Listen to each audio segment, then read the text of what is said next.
तो एक सवाल और ये कई प्रकार से और कुछ हफ्तों से आ रहा है कि ये पढ़ाई कैसे करें, परीक्षा की तैयारी कैसे करें? तो इस पे 2 वीडियोज़ तो मैंने बनाए जो काफ़ी पसंद भी किए जा रहे हैं। एक तो था डिसिप्लिन से रिलेटेड, डिसिप्लिन एंड कंसिस्टेंसी एक ये था और फिर एक और वीडियो बनाया था कि भई पढ़ते समय जो फालतू विचार आते हैं उनको कैसे नियंत्रित करें? और उसमें ये काफ़ी सारी बातें तो आ गई थी, लेकिन अभी ब कमेंट वाले बोल रहे हैं कि वो तो हमने देख ली है पर फिर भी कुछ और बोलिए, कुछ टिप्स दीजिए वगैरह-वगैरह। तो वही कुछ-कुछ बातें तो वही होंगी क्योंकि बहुत सारे हिंट्स थे उन वीडियोज़ में और उनको या तो आप एक बार फिर देखिए, थोड़ा गहराई से समझिए, कुछ मैं और बोल देता हूँ आज। तो पहले तो मैं आपको फिर से ये चित्र दिखाता हूँ जो मैं बहुत बार दिखा चुका हूँ आपको। अगर आप मेरे वीडियोज़ को पहले से देखते रहे हैं, तो ये हमारा जो ब्रेन है, नया ब्रेन, न्यू ब्रेन जिससे हम इंसान बने, मतलब कहते हैं ना इंसान के 3 ब्रेन हैं। एक है जब हम रेप्टाइल्स रहे होंगे, रेप्टिलियन ब्रेन, एक है मम्मीलियन ब्रेन ज मतलब इमोशन वाला, एक है फिर न्यू ब्रेन। तो न्यू ब्रेन से हम इंसान बने और वो जो न्यू ब्रेन है उसके 2 हिस्से हैं। 2 हिस्से हैं, ये राइट ब्रेन है और ये लेफ्ट ब्रेन है और इसके बीच में ब्रिज है, जिसको बोलते हैं कॉर्पस कैलोसम न्यूरॉन से बना हुआ। तो मैं आपके मतलब की बात अभी बोलूँगा, आप सोचेंगे कि फिर ये न्यूरोलॉजी लेके आ गए, लेकिन ये बहुत कमाल की चीज़ है, ये आप समझ गए तो बहुत सारी तो दिक्कत आपकी अपने आप हल हो जाएगी। आप समझ जाएँगे आप कहाँ गड़बड़ कर रहे हैं और कैसे करके सही तैयारी करें। तो इसको थोड़ा-सा मैं बाद में फिर लूँगा इसी को। अभी आप केवल इतना समझ लीजिए कि ये जो 2 हिस्से हैं ब्रेन के, राइट ब्रेन और लेफ्ट ब्रेन, इनमें से जो राइट ब्रेन है, वो हमारे पूरे शरीर से जुड़ा हुआ है, क्योंकि वो ज़्यादा पुराना है राइट ब्रेन और वो इमोशन के साथ राइट ब्रेन काम करता है। और भी चीज़ें हैं पर वो मैं बाद में बताऊँगा। इमोशन के साथ ये राइट ब्रेन काम करता है और जो पढ़ाई-लिखाई संबंधी जिसको बोलते हैं कि भाई रैशनल ब्रेन, तर्क वाला ब्रेन, तो वो ये है, वो ये लेफ्ट ब्रेन है। अगर हम राइट ब्रेन को छोड़ देंगे, राइट ब्रेन को साथ लेके नहीं चलेंगे, तो हमारी शक्ति बहुत कम हो जाएगी और वही हो रहा है। जो लोग कहते हैं कि रस नहीं आता पढ़ाई में और ज़बरदस्ती कर रहे हैं अ, और याद नहीं होता वगैरह-वगैरह, तो राइट ब्रेन को छोड़ दिया उन्होंने। राइट ब्रेन को आप छोड़ दोगे तो आपके ब्रेन की शक्ति बहुत कम हो जाएगी। इसके बारे में थोड़ा-सा और बाद में बात करेंगे, क्योंकि अभी आप जो इंतज़ार कर रहे होंगे ये टिप्स वगैरह-वगैरह, मैं वही पहले बता देता हूँ। तो भई एक तो आप नोट्स कैसे बनाते हैं, इस पे डिपेंड करेगा। तो अगर आप नोट्स ऐसे बनाते हैं कि मान लीजिए आपके पास लैपटॉप है और आपने शॉर्ट नोट्स ले लिए इधर-उधर से और उनकी एक अलग से फ़ाइल बना दिया। अब आप उसको लैपटॉप में ही देखते रहते हो बार-बार, वो अच्छा नहीं है। आप अगर अपने हाथ का उपयोग करेंगे, तो ये मसल मेमोरी, हमारी मांसपेशियों की भी मेमोरी होती है। आप किताब पढ़ रहे हो, आप किताब चाहे आप किताब से पढ़ो या लैपटॉप से, वो तो कोई बात नहीं, पर जब आप नोट्स बनाओ, तो वो अपने हाथ से बनाओ। तो वो आपने एक तो लिखा, उसको आप रिवाइज़ करोगे। एक जब आपने लिखा, तो आपकी जो मांसपेशियाँ हैं, उनको भी वो याद होने लगता है। क्या हमारे हमारी मांसपेशियों की याद होती है? पहले मैं विश्वास नहीं करता था। एक दिन मैंने देखा कि 3-4 महिलाएँ हैं, उनमें से एक के हाथ में कोई स्वेटर था, स्वेटर बुन रही थी और उसमें डिज़ाइन बहुत कमाल का था और अब वो बात कर रही स्वेटर की तरफ तो देख ही नहीं रही। और हाथ उसके फटाफट चल रहे और वो धागा और वो जो डिज़ाइन है, डिज़ाइन भी बन रहा। ख़त्म हो गया एक जो वो सलाई है बाहर निकाल दी, उसके बाद वो फिर उसको लगा रही। लगभग वो दिख ही नहीं रही थी और वो डिज़ाइन ठीक। वो किसकी याद है तब? वो मसल्स की याद है, उसकी मांसपेशियों को वो याद हो गया, उसमें सोचने की उसको कोई ज़रूरत नहीं। उसी प्रकार से जब आप नोट्स हाथ से बनाते हो, तो मांसपेशियों का उपयोग होता है और आपको याद ज़्यादा रहेगा। एक ये ध्यान दीजिए, शॉर्ट नोट्स बनाइए। अच्छा, दूसरी बात उसमें तस्वीरें जितनी ज़्यादा बना सको, पिक्चर, उसका कारण क्या है? कारण ये है कि पिक्चर से ज़्यादा याद रहता है। हमारी जो पिक्चर थिंकिंग है, पिक्चर मेमोरी है, वो बहुत डीपर है, क्योंकि इंसान 60,000 साल पहले भी कलाकार था। गुफाओं में पेंटिंग्स मिली 60,000 साल पहले, जब भाषा नहीं आती थी। कहते हैं जब इंसान को भाषा आई, तब हमारा जो लेफ्ट ब्रेन है, वो विकसित होना शुरू हुआ, जिसके कारण फिर ये विज्ञान आई। अभी जो आप तैयारी कर रहे हो, उसमें लेफ्ट ब्रेन का बहुत बड़ा रोल है, लेकिन राइट ब्रेन राइट ब्रेन का आप सहारा नहीं लोगे, तो फिर उसकी बहुत कम हो जाएगी पावर। अच्छा, तो नोट्स बनाइए अपने हाथ से, उसमें तस्वीरें बहुत ज़्यादा होनी चाहिए। जहाँ-जहाँ तस्वीर रेलेवेंट है। उदाहरण के लिए मान लीजिए आप कॉम्पिटिटिव एग्ज़ाम की तैयारी कर रहे हैं, तो फिज़िक्स, केमिस्ट्री, मैथ ये सब होगा आपके पास। तो केमिस्ट्री में स्ट्रक्चर्स होते हैं, जहाँ-जहाँ हैं तो वो बनाइए। अ जैसे मान लीजिए कि ये है, अब मेरे को बहुत एडवांस केमिस्ट्री नहीं पता। मान लीजिए ब्यूटाडाइन है कि वह रबर किस-किस से मिलके बनता है, जिसमें से एक है ब्यूटाडाइन, तो उसके बस चित्र बना दो, जल्दी भी बन जाएगा और उसमें डबल बॉन्ड हो जाएगा, ये ब्यूटाडाइन है। उसी तरीके से फ़िज़िक्स में मान लीजिए कोई सवाल है कि भई ये नदी बह रही है इधर से इधर को, नदी बह रही है 5 किलोमीटर प्रति घंटे की रफ़्तार से और नदी की चौड़ाई है 200 मीटर और यहाँ पे एक स्विमर है। स्विमर की रफ़्तार है 4 किलोमीटर प्रति घंटा, वो सीधे तैर के यहाँ पे जाना चाहता है, लेकिन नदी भी उसको बहा के ले जाएगी, तो वो कहाँ जाएगा फिर? मतलब ये दूरी जो 200 मीटर नदी की दूरी है वो उसको तय करनी थी, लेकिन जब वो स्विमिंग शुरू करेगा तो शायद वो तिरछा-तिरछा जाके कहीं और जाएगा। तो वहाँ पे उस सिंपल चित्र बना दीजिए और ये कॉस थीटा जो भी लगता है, ये बटे ये वगैरह-वगैरह उसका जो भी सूत्र होता है, वो शॉर्टकट में, शॉर्ट नोट्स और वो अपने हाथ से बनाइए। कुछ चीज़ें हम भूल ना जाएँ, जिनकी बात नहीं होती है, मोटिवेशनल जितने वीडियोज़ आप देखोगे उनमें ये चीज़ शायद आएगी नहीं। 6 चीज़ें, इनको याद रखिए। भोजन, खाना क्या खाते हो? अगर आप प्रोसेस्ड फूड खाते हो, ये ब्रेड-व्रेड खाते हो, बेकरी की चीज़ें खाते हो, पैकेट का दूध पता नहीं कहाँ से बना, जबकि डेयरी है आस-पास किसी की गाय-भैंस है, वहाँ से लो अगर दूध पीना है। भोजन पे बहुत ध्यान दो, ठीक से खाना खाओ, प्रोसेस्ड नहीं होना चाहिए, बेकरी का नहीं होना चाहिए। अंकुरित खाओ, उससे आपके ब्रेन की पावर बढ़ेगी। क्योंकि शरीर भी ठीक रहेगा तो ही तो ब्रेन भी ठीक रहेगा। नींद, नींद कितनी लेते हो? तो 7 घंटा तो सो ही जाइए। बहुत ज़्यादा सोने की ज़रूरत नहीं, 7 से ज़्यादा ज़रूरत नहीं। थोड़ा अगर आप मेडिटेशन भी करोगे, तो 7 घंटे से तो नींद आपकी हो जाएगी पूरी।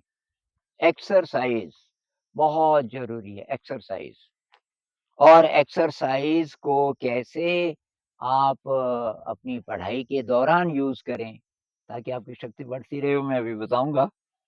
तो 3 चीज़ें बताई मैंने भोजन, नींद, एक्सरसाइज़ क्योंकि ये नहीं तो आप कोई बोलता ही नहीं इनके बारे में। ब्रह्मचर्य बहुत महत्वपूर्ण इसका आप नहीं करोगे अपनी ज़िंदगी में इस पर नहीं चलोगे, तो फिर आपकी ब्रेन की पावर तो पहले ही बहुत कम हो जाएगी और शरीर की भी। अच्छा मेडिटेशन, मेडिटेशन का अभ्यास रोज़ और कई-कई बार करें। लंबी सिटिंग के टाइम नहीं मिलेगा आपको, तो छोटी-छोटी सिटिंग 5 ही मिनट की एक भी, 2 ही मिनट की भी और 10 मिनट की भी, फिर सोते समय योग निद्रा कीजिए। कुछ मैं और तरीके से भी बताऊँगा कैसे आप बीच-बीच में मेडिटेशन कर सकते हैं। म्यूज़िक का बहुत उपयोग कीजिए, क्लासिकल इंस्ट्रूमेंटल म्यूज़िक, एक्सरसाइज़ के लिए भी फ़ास्ट क्लासिकल इंस्ट्रूमेंटल म्यूज़िक, ऐसा म्यूज़िक जिसमें आपका मन डूब जाए। अब आप बोलोगे मेरा मन तो किसी में नहीं डूबता, और पता कीजिए अगर म्यूज़िक कोई भी आपको अच्छा नहीं लगता, तो भी आपके ब्रेन की पावर बहुत कम रह जाएगी। क्योंकि ये जो राइट ब्रेन का फूड है म्यूज़िक, म्यूज़िक और आर्ट भी। तो आर्ट तो उसमें आ ही गई, जब आप नोट्स बनाओगे और उसमें तस्वीरें बनाओगे, तो आप आर्ट की मदद ले रहे हो, लेकिन म्यूज़िक। तो 6 चीज़ें, भोजन, नींद, एक्सरसाइज़, ब्रह्मचर्य, म्यूज़िक, मेडिटेशन, रोज़ इसका ये याद रखना है, कहीं लिख लीजिए ताकि आपको याद आए। अच्छा जी, अब आप नई चीज़ आप पढ़ रहे हो, तो 1 घंटा हो गया पढ़ते-पढ़ते, 40 मिनट, 50 मिनट, 1 घंटा हो गया, तो किताब बंद करके लिखिए आपको क्या याद है, शॉर्ट नोट्स बनाइए, बिना किताब में देखे, आपको याद कितना हुआ। और उसके बाद किताब से कंपेयर करें, किताब से कंपेयर कीजिए कि आपने वो जो लिखा बहुत शॉर्ट में, और उसके बाद ज़रा ब्रेक लीजिए, उसके बाद आप थोड़ा-सा एक्सरसाइज़ कर सकते हो। थोड़ा म्यूज़िक लगा दो, फ़ास्ट इंस्ट्रूमेंटल म्यूज़िक 2 मिनट के लिए, 2 मिनट के लिए उसपे आप बॉडी मूवमेंट्स कर लो। कोई विगरस अगर बहुत समय से एक्सरसाइज़ नहीं हुई तो विगरस एक्सरसाइज़ कर लो। तो एक तो ये, और ये तो मैंने बोल ही दिया, स्मार्टफ़ोन या लैपटॉप का नोट्स वग़ैरह के लिए उपयोग ना करें कि भई इसमें बना लेंगे, वो तो हाथ ही से बनाने हैं। आपकी जो मसल मेमोरी है वो उसमें काम करेगी। अच्छा, अभी और चीज़ें हैं, पर एक चीज़ बहुत महत्वपूर्ण, जिस दिन आपकी परीक्षा है, जैसे कल आपकी परीक्षा है, तो उससे पहले रात, उसकी पहली रात ज़्यादा ना पढ़ें, 7 घंटे पूरा सो जाएँ। तो मुझे याद आ रहा है मेरी एमफ़िल की परीक्षा थी, तो परीक्षा थी शायद 10 बजे पेपर था शायद, 9 या 10 बजे। तो एक गर्ल्स हॉस्टल था और उसके ऊपर एक सड़क थी अकेली घूमने के लिए बहुत बढ़िया। तो गर्ल्स हॉस्टल की लड़कियाँ मुझे मिली जो एमफ़िल वाली थी, तो कि आनंद भाई कि हमने एक बिल्कुल आपके जैसा आदमी देखा, सुबह-सुबह की अभी पूरा उजाला भी नहीं होता, 5:30 बजे की उधर वो सड़क के ऊपर जा रहा था, बिल्कुल आप जैसा। मैंने कहा जैसा नहीं मैं ही था। ये कैसे हो सकता है? कि आज तो एग्ज़ाम है। मैंने कहा तभी तो, उस दिन नहीं पढ़ता मैं सुबह, पढ़ लिया बस, और रात में पूरा सोया भी आज, और सुबह मैंने कहा अब मैं किताब बिल्कुल नहीं छूऊँगा, मैं ज़रा घूम-घाम के आता हूँ। वो कहने लगी कि हम तो अभी तक डरे हुए हैं, अभी तक भी थे उनके पास किताबें-कुताबें। अरे मैंने कहा ये ब एनर्जी तुम खपा रहे हो, अब परीक्षा में लिखना है ना, तो दिमाग को खाली रखो। तो उस दिन आप पूरा सो जाओ, और उस दिन सुबह भी मत पढ़ो ज़्यादा। वो लास्ट मिनट जो रिवाइज़ करते हैं उससे एंग्ज़ायटी बढ़ती है। अच्छा जी, एक टेक्नीक है जो बहुत लोगों को बहुत मदद करती है, कि आप अपने नोट्स के कार्ड्स बना दीजिए। तो मान लीजिए कि आपके 3 मुख्य विषय हैं, फिज़िक्स, केमिस्ट्री, मैथ, तो अलग-अलग साइज़ के कागज़ ले लीजिए या तो अलग-अलग रंग के। तो भई ये साइज़ है, तो ये फिज़िक्स के नोट्स आप इसमें लिख रहे हो, अलग-अलग कागज़, एक कागज़ पे एक चीज़। और उसी तरह केमिस्ट्री का है तो उसका साइज़ ज़रा अलग हो, और उसी तरह कोई और विषय है तो उसका साइज़ और अलग हो, ताकि आपको देखते ही समझ आ जाए, ये वो है, ये वो है, ये वो है। अब आप नोट्स बनाओ, एक तरफ तो लिख दो प्रश्न, और उसके दूसरी तरफ लिख दो उसका उत्तर, बहुत शॉर्ट में। अब ये फिज़िक्स है, नोट्स हैं बहुत सारे आपने बनाए हुए, ये केमिस्ट्री है, ये मैथ है। आप तीनों से कुछ-कुछ पन्ने ले लो, मिक्स कर दो, और उनके उत्तर, तो कोई फिज़िक्स का आया, कोई केमिस्ट्री का आया, कोई मैथ्स का आया। क्योंकि एक ही विषय की आपको आदत रहेगी कि जब फिज़िक्स रिवाइज़ कर रहे हो तो फिज़िक्स ही फिज़िक्स। तो दिमाग आपका लगभग एक ही तरीके से काम कर रहा है। अगर आप फिज़िक्स, केमिस्ट्री, मैथ पता नहीं क्या आ जाए आपके हाथ में, तो वो ज़्यादा अच्छी आपकी तैयारी होगी। तो आपने कुछ ले लिए, वो सारे देख लिए, उनको अलग रख दो, ये आपने अभी-अभी देखे, कुछ और ले लो, कुछ और ले लो। इस तरीके से मिक्स करके, या एक चीज़ कहीं फिज़िक्स से, कोई चीज़ फिर केमिस्ट्री से आ गई, कोई चीज़ मैथ से आ गई। तो एक साथ सारी चीज़ों की प्रैक्टिस हो रही है आपकी। अ, अच्छा, अब ध्यान कब करें? तो बीच-बीच में मेडिटेशन करें। एक बहुत सिंपल है मेडिटेशन, आप बैठे हैं, आपको याद आ गया, बीच में भी आपको 20 ही मिनट हुए अभी, तो आप सोच रहे हो कि दो 2-1 मिनट का मेडिटेशन कर लेते हैं। आँखें बंद करके और महसूस कीजिए कि आपका शरीर एक्सपैंड कर रहा है, लेफ्ट और right, up and down, front और बैक। इन 6 दिशाओं में जैसे कि गुब्बारा फूलता है, ऐसे आपका शरीर फूल रहा है, ऐसा महसूस करें। केवल 2 मिनट के लिए, 20-25 सांसों के लिए अगर आपने ये कर लिया, इतने में आपको बहुत ज़्यादा एनर्जी मिल जाएगी। हर घंटे के बाद फिर ब्रेक लीजिए 5-7 मिनट का या 10 मिनट का, और उसमें विग्रस एक्सरसाइज़ कीजिए म्यूज़िक के साथ। अ, ये fast classical instrumental music, vocal नहीं मैं बोल रहा, इंस्ट्रूमेंटल। अच्छा जी, एक और चीज़ जो मैं करता था, मैं जेब में रख लेता था कुछ-कुछ चीज़ें, और आप चल रहे हो, जैसे कहीं जा रहे हो आप, बाज़ार से जा रहे हो और आपको अचानक मन में वो आ रहा है कि भई वो क्या रहा होगा? अभी याद आया, आपको उत्तर नहीं याद आ रहा है, तो नोट्स देख लीजिए। जब-जब भी आपको जिस चीज़ की ज़रूरत हो, आजकल जो चीज़ आप तैयार कर रहे हो, एक ये भी एक तरीका है। अच्छा, म्यूज़िक का खूब उपयोग कीजिए। अच्छा म्यूज़िक पहले तो पता कीजिए, थोड़ा-थोड़ा सुनिए। जैसे वायलिन है, गणेश कुमरेशी का वायलिन, साउथ इंडिया के, जो भी आपको अच्छा लगता है। बिस्मिल्लाह खान जी की शहनाई सुन लीजिए, चौरसिया जी की बांसुरी, ये जो बहुत कमाल के हुए हैं। रविशंकर जी का सितार, तो और आजकल होंगे, आजकल वालों को मैं ज़्यादा जानता नहीं। जो भी आपके दिल को छुए, संगीत, उसको लगा दीजिए।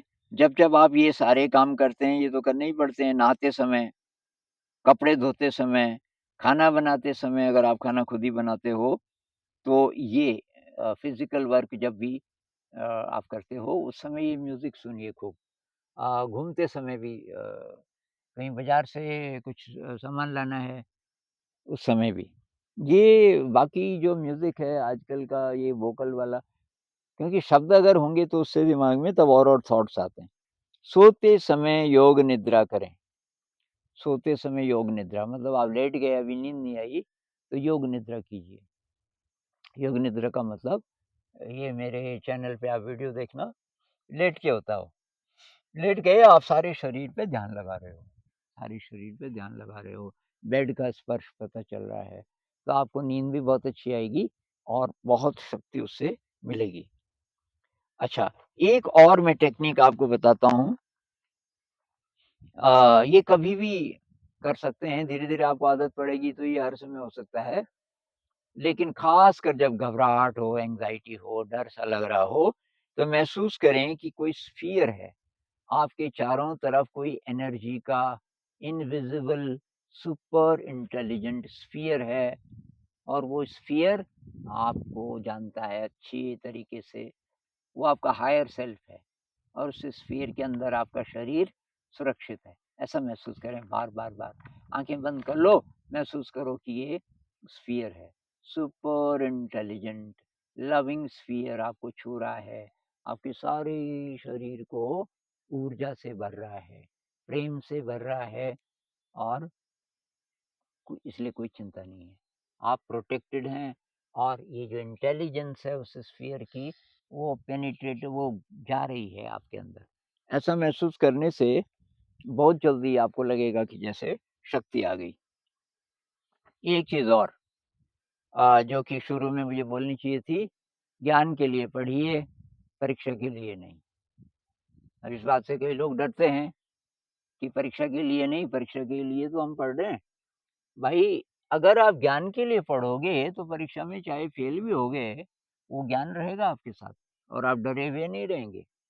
अगर आप डर-डर के परीक्षा के लिए ही पढ़ोगे, तो पास भी हो गए, तो भी जीवन में ज़्यादा सफलता नहीं मिलने वाली। पैसा मिलेगा बस, आपको नौकरी मिल जाएगी, पैसा भी है, सब कुछ है, ज़िंदगी में उदासी है। ऐसे बहुत लोग हैं। पहले कुछ-कुछ के कमेंट्स आए, बहुत बड़े ऑफ़िसर्स, और एक तो कहीं नॉर्वे या स्वीडन से आया कि मैं बहुत पैसे कमा रहा हूँ, लेकिन बहुत उदास हूँ, बहुत बेचैन हूँ। वो बेचैनी क्यों है? क्योंकि दिमाग तो डरा ही रह गया और राइट ब्रेन का उपयोग आपने किया ही नहीं। तो लास्ट में मैं दोबारा इसके बारे में थोड़ा बता देता हूँ आपको। अ, ये जो लेफ्ट ब्रेन और राइट ब्रेन के बीच जो कॉर्पस कैलोसम है, इसकी मैं बात बता देता हूँ आपको। तो जो लेफ्ट ब्रेन है, उसमें क्या है? ये विज्ञान पक्ष जिसको बोल सकते हैं, राइटिंग, मैथ, कॉम्प्रिहेंशन, चीज़ों को समझना, और स्पीच, भाषा से रिलेटेड चीज़ें। राइट ब्रेन में क्या है? Creativity, artistic skills, musical skills, spatial ability, space से संबंधित, और इमोशंस, इमोशन राइट ब्रेन में है। तो जब आप कहते हैं कि मज़ा नहीं आ रहा है या डर लग रहा है, इसका मतलब राइट ब्रेन सपोर्ट नहीं कर रहा। राइट ब्रेन सपोर्ट करने का मतलब आपको मज़ा आ रहा है। जब-जब आप बोलते हो कि भाई पढ़ाई में अच्छा लग रहा है, बहुत उत्साह है, मज़ा आ रहा है, इसका मतलब राइट ब्रेन आपके साथ है। यूँ सोचो कि एक बहुत शक्तिशाली दोस्त है आपका राइट ब्रेन, और वो दोस्त अगर आपके साथ है, तो बस आपकी शक्ति कई गुनी बढ़ जाती है।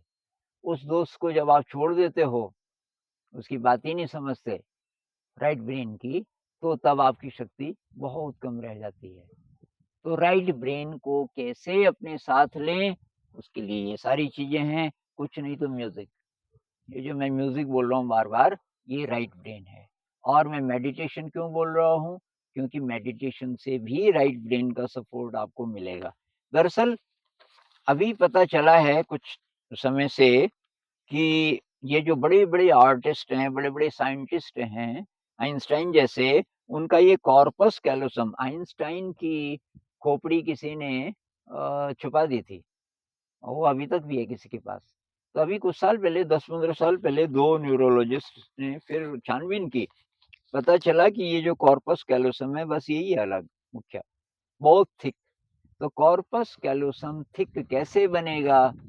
अभी तो बचपन से है ना, बचपन से अगर घर में म्यूज़िकल इंस्ट्रूमेंट्स हों, अब लोग टीवी तो खरीद देते हैं, आजकल ये स्मार्टफ़ोन और ये लैपटॉप वग़ैरह, ये तो हैं, जो कि बहुत डिस्ट्रक्टिव हैं छोटे बच्चे के लिए। म्यूज़िकल इंस्ट्रूमेंट नहीं मिलेगा आपको। कितने घरों में आपको हारमोनियम मिलेगा, जो समृद्ध लोग हैं? बहुत कम। उससे जो विकास होना था बच्चे का, कोई भी इंस्ट्रूमेंट, हारमोनियम हो, वायलिन हो, बहुत ज़रूरी है। आर्ट, कितने घरों में पेरेंट्स बोलेंगे बच्चे को, स्कूल से आया, खाना खाया कि बेटा तुझे आर्ट करनी है, तो ये ले कागज़, ये ले पेंट। बच्चा है 4-5 साल का, नहीं, हम बोलते हैं निकाल होमवर्क निकाल। लिखा तूने? क्या लिखा मैडम जी ने? ये एबीसीडी लिखी है, कैपिटल एबीसीडी लिखी है, लिख इसको। बस, और वो उम्र है ही नहीं इसकी तो।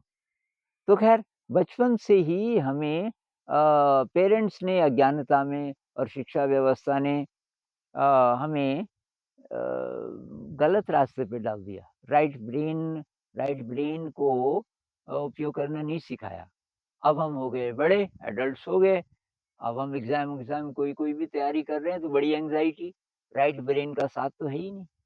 अगर आपको मेरी बात समझ आ रही है, आप भी रिसर्च कीजिए, कैसे राइट ब्रेन को साथ लेकर चलें, अभी नहीं, केवल परीक्षा की बात नहीं, ज़िंदगी में भी। तो क्रिएटिविटी और उसमें म्यूज़िक और आर्ट मुख्य है, और ये इमोशंस, और ये फ़िज़िकल एक्सरसाइज़, क्योंकि जो राइट हेमिस्फीयर है, ये उससे भी जुड़ा है। हमारे जो मस्कुलर जो वो है, ये जो कॉर्पस कैलोसम क्रिएटिविटी से थिक होता है और मेडिटेशन से, ये 2 बातें पक्की हैं। और कॉर्पस कैलोसम अगर आपका ठीक-ठाक है, तो आपकी memory, language processing, problem solving और रीज़निंग, ये अपने आप बहुत बढ़िया हो जाएगा, अगर आपका कॉर्पस कैलोसम ठीक-ठाक है। इसके अलावा विज़न का कोऑर्डिनेशन, हियरिंग के साथ टच, टेस्ट, इसमें ये जो इंद्रियां हैं, इंद्रियों की सजगता में कॉर्पस कैलोसम का बहुत बड़ा रोल है और मसल्स के मूवमेंट में। इसलिए एक्सरसाइज जब आप करते हो तो उससे कॉर्पस कैलोसम स्ट्रांग होता है। जब आप म्यूजिक करते हो कॉर्पस कैलोसम स्ट्रांग होता है। अंत में मैं सिंपल कुछ एक्सरसाइजेस बताता हूँ जिससे आपका कॉर्पस कैलोसम बहुत स्ट्रांग होगा। उसमें नए नेटवर्क्स बनेंगे न्यूरॉन्स के और लेफ्ट ब्रेन और राइट ब्रेन के बीच ज़्यादा दोस्ती होगी। लेफ्ट ब्रेन सीखेगा कि कैसे राइट ब्रेन का उपयोग करना है। मैं सिंपल 2-3 अभी, क्योंकि ये वीडियो नहीं तो बहुत बड़ा हो जाएगा। एक एक्सरसाइज़ है कि मैं ये देख रहा हूँ, आप मेरे साथ-साथ भी इसको कर सकते हो। मैं देख रहा हूँ और इस समय आवाज़ें भी आ रही हैं। हवा की आवाज़, चिड़ियों की आवाज़, आवाज़ें भी सुन रहा हूँ। ध्यान से देखिए और सुनिए एक साथ। एक साथ जब आप ध्यान से सुनते हो और देखते हो, तो उस समय ब्रेन का जो हिस्सा देखता है और जो हिस्सा सुनता है, अलग-अलग हिस्से हैं, इनके बीच नए लिंक्स बनते हैं और इससे ये जो कॉर्पस कैलोसम है, ये स्ट्रॉन्ग होता है। अच्छा, दूसरी एक्सरसाइज़ है कि ये मैं देख रहा हूँ, पूरे शरीर से देखो। मुझे पूरा शरीर भी महसूस हो रहा है, सिर से पाँव तक, और मैं देख भी रहा हूँ। इससे क्या होगा, जो बॉडी अवेयरनेस वाला हिस्सा है ब्रेन का और जो विज़न वाला है, दोनों एक साथ काम कर रहे हैं।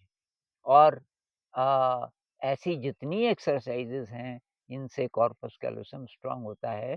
कभी फिर इन एक्सरसाइज़ेज़ की बात करेंगे। ऐसी एक्सरसाइज़ बहुत सारी हो सकती हैं, ये आप कभी भी कर सकते हो। तो अभी तो इतनी बात करेंगे, इन पर अगर आप अमल करोगे तो, और फिर भूलना नहीं, परीक्षा के लिए मत पढ़ो, इसलिए पढ़ो कि आपको ज्ञान प्राप्त करना है। रुचि बिल्कुल नहीं है तो मत पढ़ो, छोड़ दो, कुछ और करो। रुचि या तो फिर रुचि पैदा करो, पैशन पैदा करो, पैशन को फ़ॉलो करो।